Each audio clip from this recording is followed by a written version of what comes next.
Delivery తర్వాత నేను ఎలాంటి ఫుడ్ తీసుకుంటున్నాను, ఎలా పథ్యం చేస్తున్నాను అనేది నేను మీతో షేర్ చేసుకుంటాను. డెలివరీ అయినాక 3rd డే నాకు ఫుడ్ పెట్టడం స్టార్ట్ చేశారు. ఆఫ్టర్నూన్ ఎవ్రీడే మీల్ అయితే తీసుకుంటాను.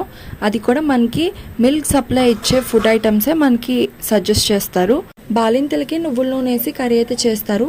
మా మదర్ నువ్వుల నూనె వేసి పప్పు మునగాకు కర్రీ అయితే చేశారు. చాలా బాగుంటుంది టేస్ట్ అయితే. మునగాకు తినడం వల్ల మనకి స్టిచెస్ అనేవి ఫాస్ట్గా హీల్ అవుతాయి. హెల్త్కి కూడా చాలా మంచిది. తెలగపిండి కర్రీ చేస్తున్నారు. తెలగపిండి చాలా మంచిది. మిల్క్ సప్లై అనేది కొంచెం ఎక్కువ ఇస్తుంది. బేబీకి సరిపడా ఫీడింగ్ అనేది ఉంటుంది. సో ఈరోజు నా ఆఫ్టర్నూన్ మీల్ వచ్చేసి పప్పు మునగాకు తెలగపిండి కర్రీ. రైస్ వచ్చేసి నేను వైట్ రైస్ అయితే తినట్లేదు, అరికల్ రైస్ తింటున్నాను. అరికల్ రైస్ కానీ బ్రౌన్ రైస్ కానీ తింటే మన హెల్త్కి చాలా మంచిది. ఇంకా బాలింతలకి ఎలాంటి కర్రీస్ చేస్తారో నేను మీతో షేర్ చేసుకుంటాను.